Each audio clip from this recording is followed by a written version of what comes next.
Everyone, आज की इस वीडियो में हम बात करने वाले हैं ओटेल्जिया के बारे में। आज इस वीडियो में हम जानेंगे कि आखिर ओटेल्जिया होता क्या है और क्या कॉजेज होते हैं जब आपको ये प्रॉब्लम होती है या डिजीज होती है। साथ में इसकी बहुत ही अच्छी होम्योपैथी मेडिसिन के बारे में बात करेंगे जो कि काफ़ी ज़्यादा इफेक्टिव होम्योपैथी मेडिसिन है। और ये जो मेडिसिन है ओटेल्जिया के केसेस में बच्चों को भी दी जा सकती है और बड़े भी इस मेडिसिन का इस्तेमाल कर सकते हैं। तो ज़्यादा टाइम वेस्ट ना करते हुए हम इस वीडियो को शुरू करते हैं। और वीडियो शुरू करने से पहले अगर आप मेरी इस वीडियो को पहली बार देख रहे हैं और अब तक आपने मेरे चैनल को सब्सक्राइब नहीं किया है तो जल्दी से सब्सक्राइब कर लीजिए। साथ ही बेल आइकन को प्रेस करना बिल्कुल मत भूलिए ताकि आपको हर वीडियो का नोटिफिकेशन टाइम पर मिल सके। तो चलिए शुरू करते हैं और जानते हैं आखिर कान का दर्द एक ऐसी बीमारी है जो लाखों लोगों को प्रभावित करती है और सबसे ज्यादा बच्चों में कान का दर्द जो है बहुत ज्यादा कॉमनली देखा जाता है। उसके कारण बहुत सारे होते हैं, इन्फेक्शन होने की वजह से, मेल जम जाने की वजह से। तो बच्चों में जैसे कभी कोई चीज चली जाए, कोई कीड़ा चला जाए, तो ये सारे कुछ कारणों की वजह से प्रॉब्लम होती है। और देखा जाए तो कान में जो दर्द होता है या जो ओटेल्जिया होता है वो दो तरह का हो सकता है। एक होता है आंतरिक ओटेल्जिया या इंटरनल ओटेल्जिया, एक होता है एक्सटर्नल ओटेल्जिया। इसका मतलब ये होता है कि जब आंतरिक रूप से आपको कोई प्रॉब्लम हो, जैसे ओटाइटिस मीडिया हो, ओटाइटिस एक्सटर्ना हो, या कान के पर्दे में किसी तरीके का कुछ प्रॉब्लम हो गया हो, या कान में इन्फेक्शन हो गया हो, तो जब आपको इंटरनली कोई प्रॉब्लम होती है ईयर में, तो वहां पर आपको जो प्रॉब्लम होती है तो वो इंटरनल ओटेल्जिया कहलाता है। लेकिन कान में कभी कभी दर्द ऐसे समय पे भी होता है जब आपको एक्सटर्नली कभी कुछ प्रॉब्लम हुई हो, जैसे कि अगर आपकी जो एक नर्व जो है वो आपके ईयर तक भी जा रही है और ब्रेन तक भी जा रही है, और अगर ब्रेन में आपको ब्रेन के आसपास या आपके नेक के आसपास कभी कोई प्रॉब्लम हो और उसकी वजह से जो उसका रिफर्ड पेन जो होता है वो ईयर तक जाता है, तो उसे हम कहते हैं एक्सटर्नल ईयर एक या एक्सटर्नल ओटेल्जिया। जैसे कभी आपने नोटिस किया होगा कि जब आपको टीथ में आपके कभी जम्स लग जाते हैं या वहां पर कुछ सड़न हो जाती है, तो जब आपको दांत में दर्द होता है तो उसका जो रिफर्ड पेन है वो आपके ईयर तक जाता है। स्पॉन्डिलाइटिस के केसेस में भी ऐसे ही होता है कि जहां पे आपको स्पॉन्डिलाइटिस की प्रॉब्लम होती है तो वो नर्व्स में पेन होने की वजह से आपको यहाँ राइट साइड में या लेफ्ट साइड के ईयर में पेन होता है। नेक में जो नेक का पेन होता है वो आपके ईयर तक रिफर्ड होता है। तो इस तरीके से ओटेल्जिया को हम डिस्क्राइब करते हैं। तो सिंपल एक होता है कि जब आपके कान में दर्द होता है तो उसी कंडीशन को हम ओटेल्जिया कहते हैं। अब बात करेंगे कि क्या कारण हो सकते हैं, क्या कॉजेस हो सकते हैं जिसके पीछे आपको कभी ओटेल्जिया की प्रॉब्लम हो जाया करती है। कारणों में सबसे मेन जो कारण होते हैं जो कि स्पेशली बच्चों में और बड़ों में भी ये प्रॉब्लम होती है, वो होता है कान में आपका बहुत ज्यादा मेल का जमा होना। तो जब भी कभी आपके कान में मेल जमा होता है, जो डर्ट है उसका कॉन्सेप्ट ये होता है कि जो आपके ईयर होते हैं वहां पर वैक्स का जो है निर्माण होता है। आपकी स्किन जो है वो ऑयली होती है और वहां पर ऑयल सिक्रीशन की वजह से वहां पे धीरे धीरे करके वैक्स जमा होता है और ये एक तरीके से प्रोटेक्शन का काम करता है। जब भी कभी आपके कानों में कोई भी चीज चली जाती है या डस्ट कभी जाती है तो उस वैक्स में वो चिपक जाती है, जो आपके अंदरूनी जो ईयर होते हैं या इंटरनल ईयर होते हैं उसको नुकसान नहीं पहुंच पाता है। इस वजह से आपके वहां पर वैक्स जो होता है एक तरह से प्रोटेक्टिव लेयर का काम करता है। और हमेशा हमें अपने कानों को साफ करते रहना चाहिए। और वैक्स जो जमा होता है उसकी वजह से भी आपको पेन हो सकता है, क्योंकि जैसे हमने सफाई करी उसके कुछ दिनों बाद ही वैक्स फिर से जमने लगता है। और जब वैक्स को हम साफ नहीं करते हैं या उसे ठीक तरीके से निकालते नहीं है ईयर में से, तो वहां पर वो जो वैक्स होता है वो कड़क हो जाता है, टाइट हो जाता है, हार्ड हो जाता है, जिसकी वजह से आपको ईयर में पेन होता है।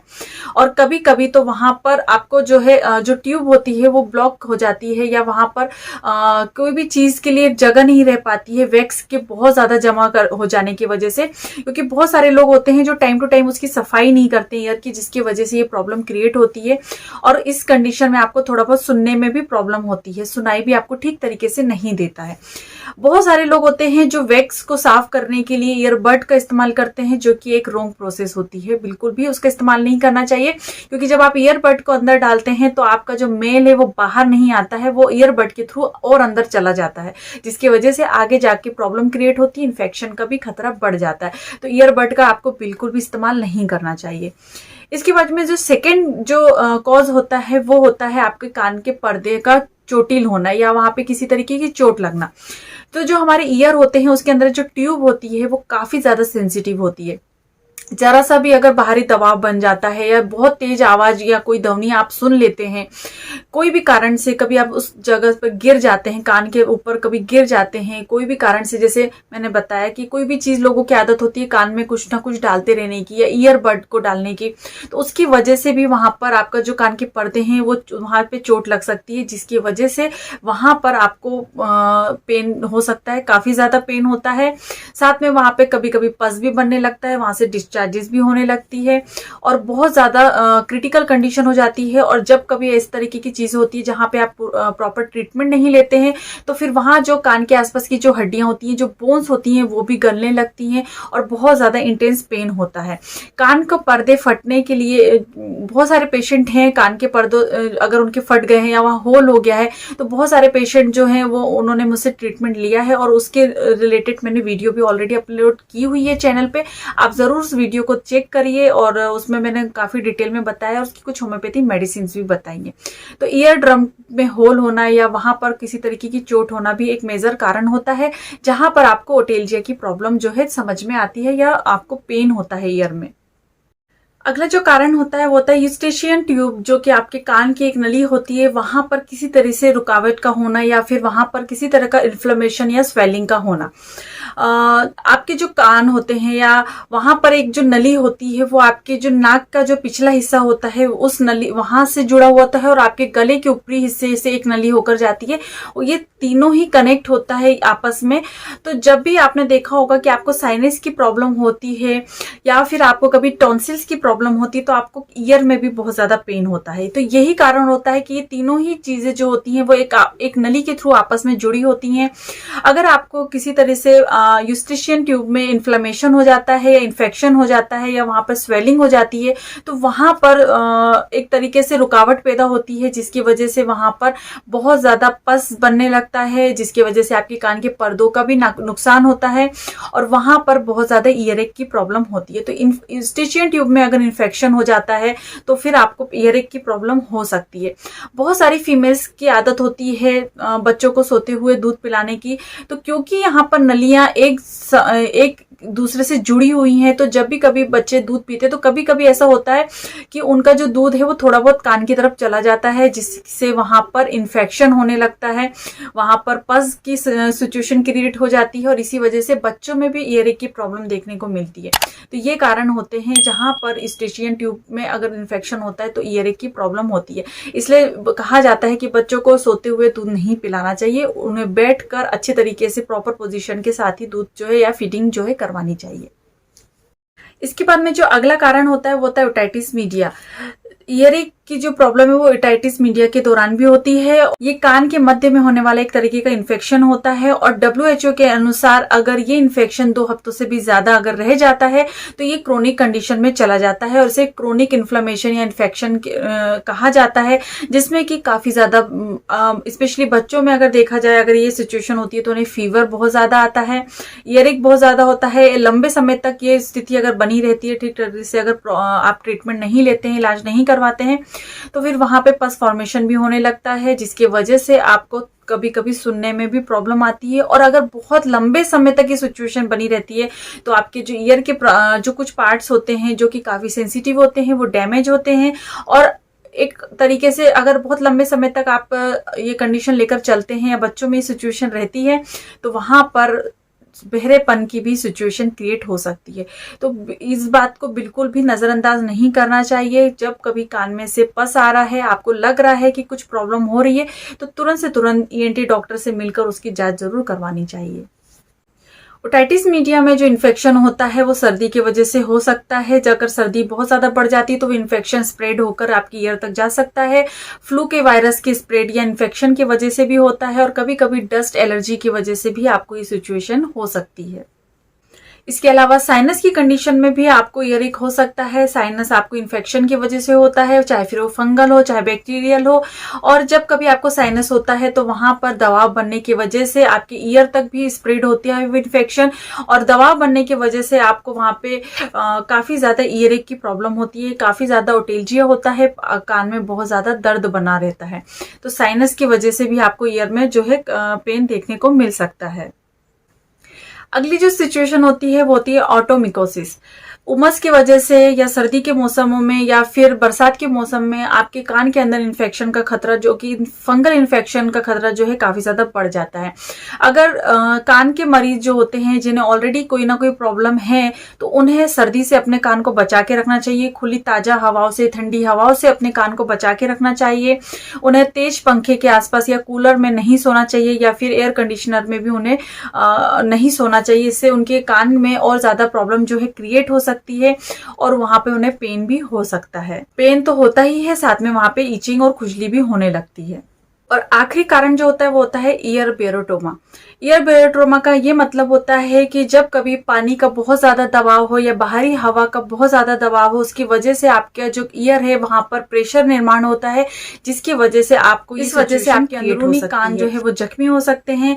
आमतौर पर ईयर बेरोटोमा की जो कंडीशन है वो स्काई डाइविंग के जो लोग होते हैं, जो कि इस एडवेंचरस लाइफ में होते हैं, उनमें देखने को मिल सकती है। इसके अलावा स्कूबा डाइविंग जो करते हैं या एरोप्लेन में जब आप लोग अगर बैठे होंगे तो आपने नोटिस किया होगा, जैसे जैसे एयरप्लेन ऊपर जाता है तो आपको कुछ दबाव सा बनता है, प्रेशर सा बनता है। तो इस समय ऐसी कंडीशन में आपको बेरोटोमा की सिचुएशन क्रिएट हो सकती है।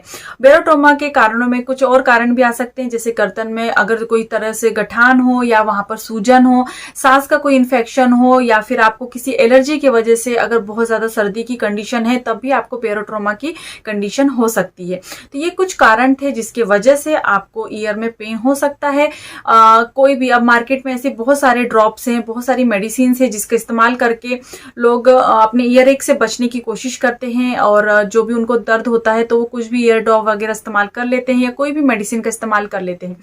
तो मेरी तो यही सलाह होगी कि इस तरह से बिल्कुल भी नहीं करना चाहिए। अगर सिचुएशन बहुत ज्यादा बिगड़ जाएगी या इन चीजों से जो है आपको जो है और भी बहुत ज्यादा परिणाम भुगतने पड़ सकते हैं, तो बेहतर होगा कि जब भी आपको ऐसा नॉर्मल ईयर एक होता है तो आप घरेलू उपाय कर सकते हैं या कोई मेडिसिन ले सकते हैं। लेकिन अगर लगातार कंटिन्यू कई दिनों तक ईयर एक बना हुआ है तो फिर मेरी तो सलाह यही है कि आप अच्छे डॉक्टर से मिलिए, एनटी डॉक्टर से मिलिए।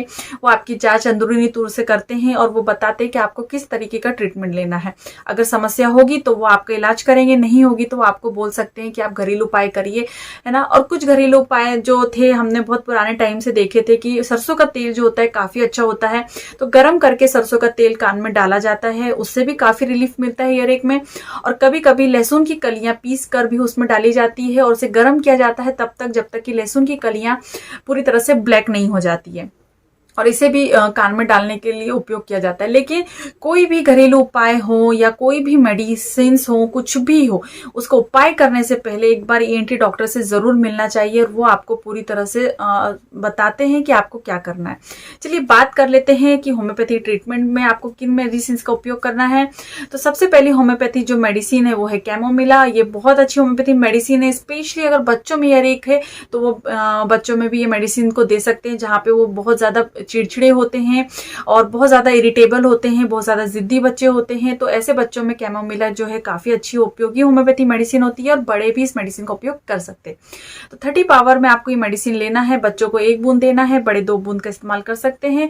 बच्चों को थोड़े से पानी में डाइल्यूट करके आप दे सकते हैं 1 ड्रॉप, और दिन में 3 बार आपकी ये मेडिसिन को देना है। ईयर की कंडीशन में आपको लगभग 1 हफ्ते तक ये मेडिसिन बच्चे को देनी चाहिए, और जैसे जैसे ठीक होता जाता है बच्चा तो आप ये मेडिसिन को बंद कर सकते हैं। अगली होम्योपैथी मेडिसिन है पल्सेटिला। अगर आपके कान में बहुत ज्यादा पस का डिस्चार्ज हो रहा है, इन्फेक्शन हो गया है किसी तरीके से, बहुत ज्यादा ईयर एक रहता है, तो फिर आप ये मेडिसिन का इस्तेमाल कर सकते हैं। ओटाइटिस मीडिया की कंडीशन में भी ये मेडिसिन काफी उपयोगी मानी जाती है। तो 30 पावर में ही आपको ये मेडिसिन को भी लेना है। बच्चों को 1 बूंद आपको थोड़े से पानी के साथ देना चाहिए, और बड़े 2 बूंद इसका ले सकते हैं। दिन में 3 बार इसका इस्तेमाल कर सकते हैं। तो दोनों ही मेडिसिन को आपको अल्टरनेटिवली इस्तेमाल करनी है। अगर आपने कैमोमिला लिया है तो 15 मिनट बाद आप पल्सेटिला होम्योपैथी मेडिसिन को भी ले सकते हैं। तो ये दोनों ही होम्योपैथी मेडिसिन जो है ओटेल्जिया के केसेस में काफी उपयोगी होम्योपैथी मेडिसिन है। इसका इस्तेमाल आप कर सकते हैं। साथ में ये जो साफ सफाई का ध्यान रखना भी बहुत ज्यादा इंपॉर्टेंट होता है। कान में अगर मेल जमा हो रहा है तो उसको प्रॉपर तरीके से आप निकाल सकते हैं। कान की साफ सफाई पे भी ध्यान देना चाहिए। ईयरबड को आपको बिल्कुल भी इस्तेमाल नहीं करना चाहिए। होपफुली आपको आज का वीडियो पसंद आया होगा। यदि अच्छा लगा है तो प्लीज लाइक करिए, शेयर करिए, और इसी तरह नॉलेजेबल वीडियोस के साथ में मैं आती रहती हूँ। इसके बाद मिलूंगी मैं नेक्स्ट वीडियो में। तब तक के लिए बाय बाय। अपना ध्यान रखिए और खुश रहें। धन्यवाद।